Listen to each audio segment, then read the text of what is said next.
Assalamualaikum warahmatullahi wabarakatuh. Waalaikumsalam warahmatullahi wabarakatuh.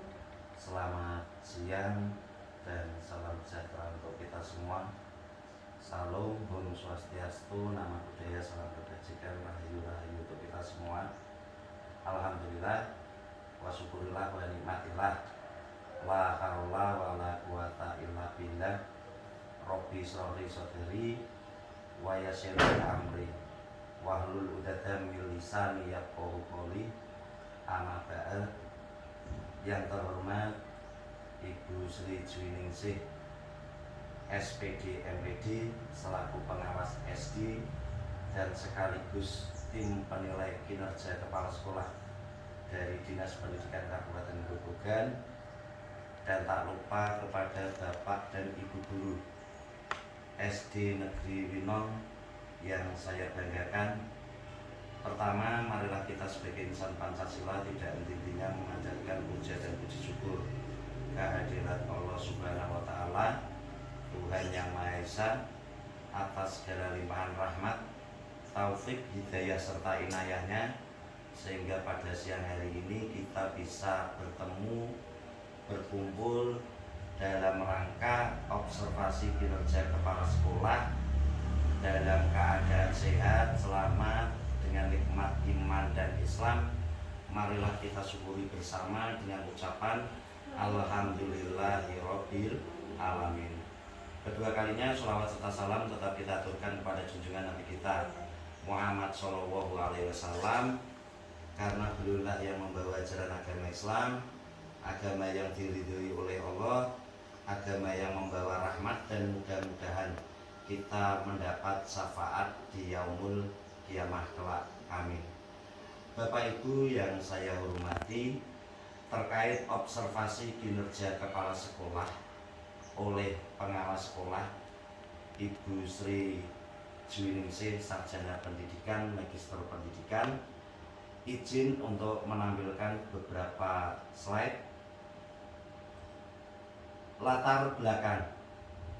Yang pertama adalah Peraturan Direktur Jenderal Guru dan Tenaga Kependidikan nomor 77607 garis miring B1 garis miring HK 03 garis miring 2023 tentang juknis, petunjuk teknis pengelolaan kinerja guru dan kepala sekolah. Dari dasar pertama inilah sebagai dasar untuk mengoptimalkan kinerja kepala sekolah dan guru agar sejalan dengan transformasi pendidikan, yaitu pembelajaran yang berpusat pada peserta didik, sehingga pelaksanaan kinerja baik itu guru maupun kepala sekolah itu benar-benar tepat sasaran sesuai dengan tujuan di satuan pendidikan masing-masing. Kemudian dasar yang kedua yaitu raport pendidikan. Jadi raport pendidikan ini berdasarkan dari hasil ANBK, Asesmen Nasional Berbasis Komputer, yang setiap tahun sudah kita laksanakan. Sehingga raport pendidikan ini sebagai dasar untuk mengukur evaluasi sistem pendidikan secara keseluruhan, baik evaluasi internal berarti dari pihak sekolah sendiri, kemudian maupun eksternal, itu dari lembaga luar seperti Badan Akreditasi Nasional. Dari raport pendidikan bisa kita amati bersama, mulai dari kemampuan literasi, numerasi, karakter, iklim keamanan sekolah, dan iklim kebinekaan serta kualitas pembelajaran. Dari hasil kajian raport pendidikan SD Negeri Winong menemukan kelemahan terbanyak pada dimensi kualitas pembelajaran. Inilah nantinya yang menjadi fokus kita ketika kita mengerjakan pengelolaan kinerja yang ada di PMN. Tujuan observasi yang pertama, guru dan kepala sekolah menyepakati target perilaku yang akan diobservasi dan upaya belajar untuk menampilkan perilaku itu secara efektif. Kemudian yang kedua, guru dan kepala sekolah menyepakati jadwal observasi kinerja beserta kelengkapan yang dibutuhkan dalam melakukan observasi kinerja guru. Panduan teknis fitur pengelolaan kinerja guru di SD Negeri Winong. Pengelolaan kinerja di PMM adalah sebagai alat bantu untuk memudahkan guru menentukan sasaran kinerja yang lebih kontekstual untuk mengembangkan karirnya demi peningkatan kualitas pembelajaran murid. Pengelolaan kinerja itu sendiri terdiri dari 3 tahapan, mulai dari perencanaan, pelaksanaan, dan penilaian. Tahapan pengerjaan pengelolaan kinerja yang pertama adalah perencanaan. Pada tahap perencanaan, guru hanya perlu fokus meningkatkan kinerja pada salah satu indikator, yang mana indikatornya terdiri dari 8. Panjenengan pilih 1 yang sekiranya sesuai dengan kebutuhan di kelas Bapak Ibu semua. Kemudian di tahap pelaksanaan. Di tahap pelaksanaan, kepala sekolah akan melakukan observasi kelas dan melakukan penilaian berdasarkan rubrik yang telah disediakan di PMM. Kemudian di penilaian. Pada tahap penilaian, kepala sekolah dapat melihat rangkuman pencapaian guru untuk predikat kinerja yang terintegrasi dengan sistem e-kinerja DKL. Sasaran penggunaan pengelolaan kinerja yang pertama adalah guru ASN, baik itu PNS maupun P3K. Kemudian guru non-ASN itu juga dianjurkan sebagai tahap untuk pelatihan. Kemudian kepala sekolah sebagai atasan. Kepala sekolah berperan sebagai asesor, coach bagi guru. Dalam pengelolaan kinerja, kepala sekolah adalah aktor yang menyetujui dokumen SKP dan melakukan observasi. Kemudian kepala sekolah juga sebagai pegawai. Kepala sekolah juga mengisi SKP dan melakukan tahapan pengelolaan kinerja seperti Bapak Ibu semua melalui PMM.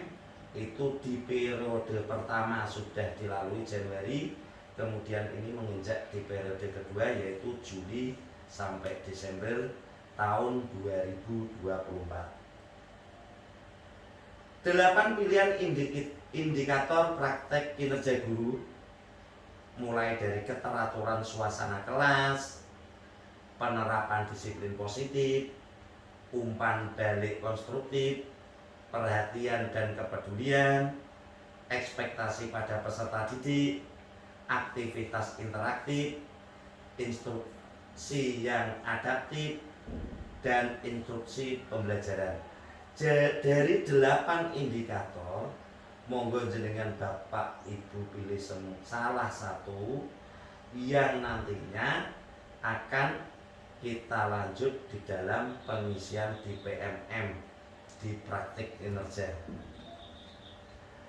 Halaman beranda pengelolaan kinerja, Bapak Ibu bisa panjenengan lihat di layar komputer masing-masing di praktek pembelajaran. Kualitas praktek pembelajaran. Bagaimana untuk menentukan mutu dari pembelajaran yang sehari-hari kita laksanakan di sekolah, sehingga kegiatan pembelajaran itu bisa berjalan efektif, lancar, dan tujuan pembelajaran itu bisa kita penuhi. Penetapan kriteria. Kriteria ketercapaian ini menjadi salah satu cara untuk mengetahui apakah guru telah berhasil mencapai tujuan pembelajaran. Jadi tujuan pembelajaran ABCD. Kemudian standar pembelajaran SKL, standar kelulusan ketercapaian minimum yang harus dilakukan oleh peserta didik, mulai dari sikap, terus keterampilan maupun pengetahuan, kemudian standar isi, ini berkaitan materi pelajaran, muatan materi untuk mencapai standar kelulusan, kemudian standar proses kegiatan pembelajaran untuk mengemas, mendesain materi pembelajaran itu agar standar kelulusan juga bisa tercapai, dan standar penilaian untuk mengukur sejauh mana ketercapaian siswa terhadap materi pelajaran yang kita lakukan di dalam kelas. Standar proses pada Standar Nasional Pendidikan pasal 12 ayat 1, pelaksanaan pembelajaran sebagaimana dimaksud dalam pasal 10 ayat 2 huruf B, diselenggarakan dalam suasana belajar yang interaktif. Interaktif artinya kegiatan pembelajaran itu berlangsung tidak hanya satu arah. Jadi interaksi antara guru dengan siswa, antara siswa dengan siswa. Jadi tidak hanya murid itu pasif, tetapi harus lebih aktif. Inspiratif, harus mampu memberikan motivasi dorongan. Lebih dari itu harus mampu membangkitkan rasa percaya diri siswa terkait materi yang kita sajikan. Kemudian menyenangkan, karena anak sekolah itu adalah masa-masa belajar dan bermain, sehingga ini adalah tanggung jawab Bapak Ibu semua ketika mengemas, mendesain kegiatan pembelajaran harus dalam suasana menyenangkan, sehingga murid itu lebih aktif, lebih senang dan tidak bosan dalam mengikuti pembelajaran. Menantang artinya kegiatan pembelajaran itu harus memiliki makna tersendiri bagi peserta didik kita, kemudian memotivasi peserta didik untuk berpartisipasi aktif, kemudian memberikan ruang yang cukup, kreativitas, kemandirian sesuai dengan bakat, minat dan perkembangan fisik serta psikologis peserta didik. Dari standar proses ini dapat disimpulkan bahwa kegiatan pembelajaran yang kita lakukan di dalam kelas itu harus kegiatan pembelajaran berdiferensiasi. Artinya kegiatan pembelajaran yang dilakukan di dalam kelas sehingga mampu mengakomodir semua kebutuhan anak, baik itu minat, profil maupun kesiapan belajar anak. Di samping standar proses, ada 4 kompetensi yang harus dimiliki oleh seorang guru, mulai dari kompetensi pedagogik, kepribadian, sosial maupun profesional. Jadi kompetensi pedagogik itu berkaitan bahwa seorang guru harus mengetahui karakteristik peserta didik yang ada di kelas kita masing-masing. Kepribadian itu adalah kemampuan seorang guru dari personal.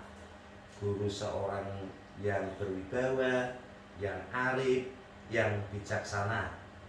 Kemudian kompetensi sosial, bagaimana hubungan atau komunikasi seorang guru dengan anak didik kita, guru dengan guru, sehingga harus betul-betul kita lakukan.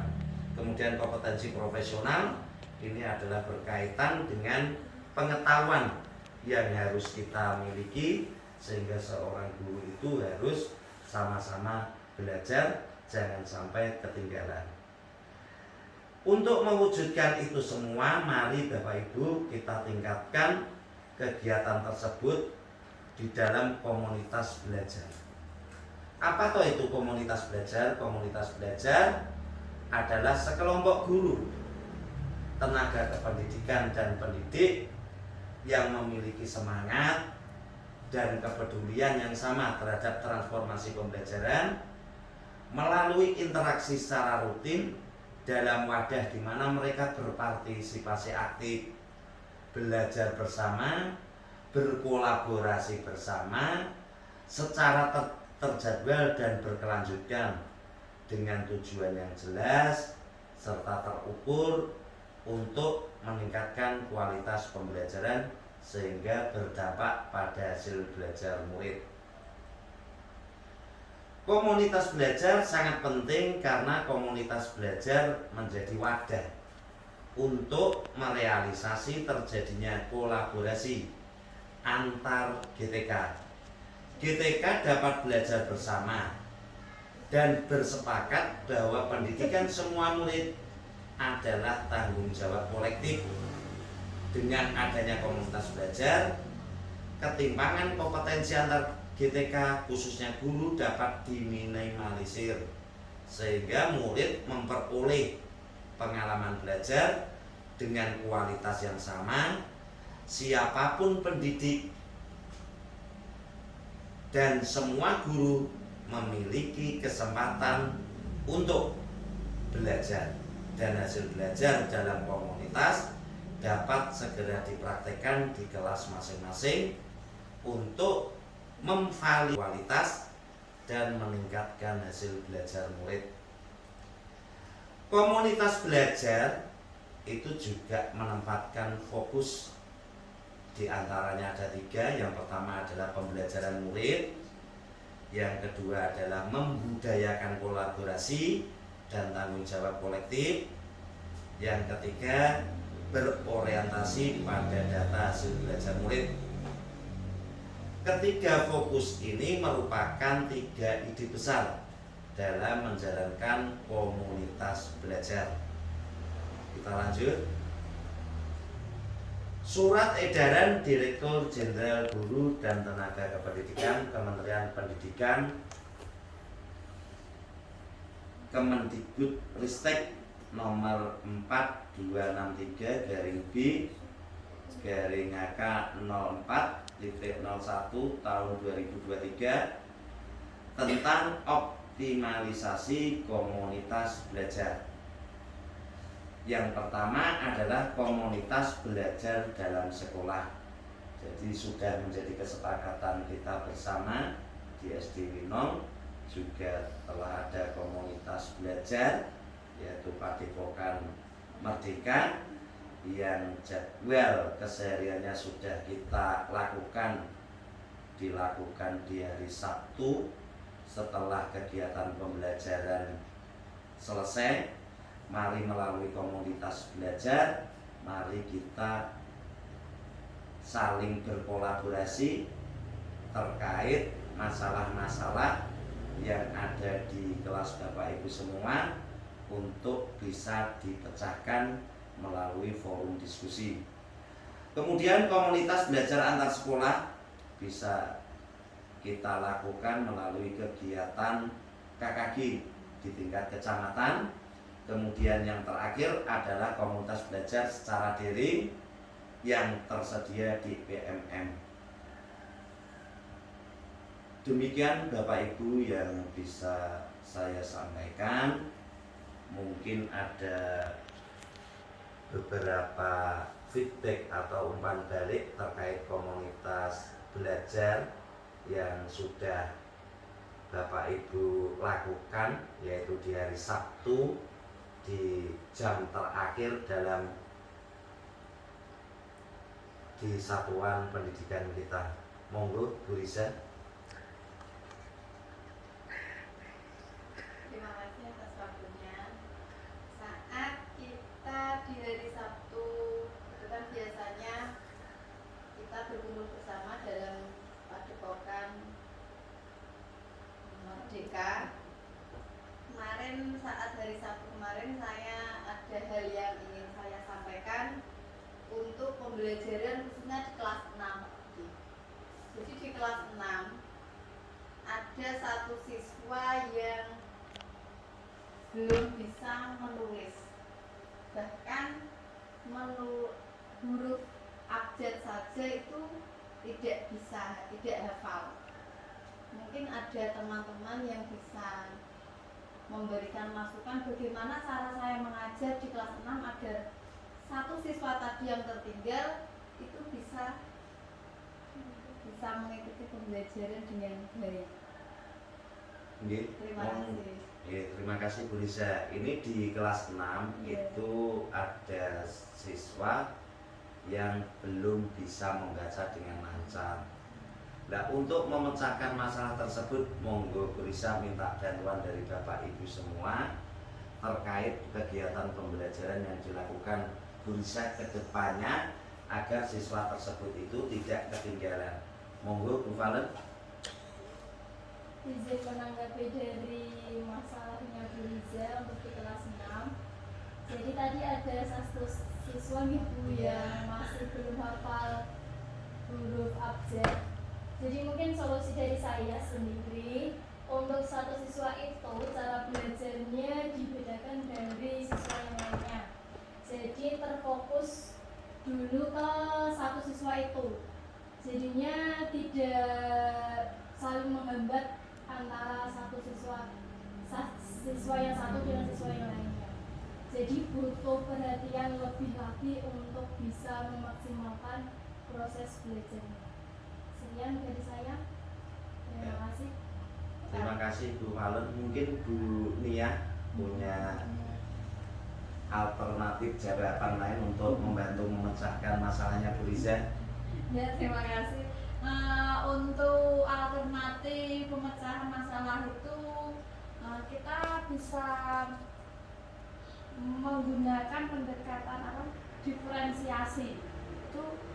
Diferensiasi itu kan dari perbedaan siswa, kemampuan siswa. Jadi kita bedakan dulu, kita kelompokkan dulu siswa mana yang bisa, siswa mana yang kurang. Nanti kita bisa belajar sesuai dengan kemampuannya. Terima kasih. Terima kasih. Izin menjawab tulisannya. Iya. Terkait satu anak siswa yang belum bisa membaca, maka kita sebagai seorang guru yang pertama, kita harus memberikan pendekatan individu dulu terhadap siswa tersebut. Kita berikan pendampingan agar anak tersebut tahu dan hafal abjad tersebut.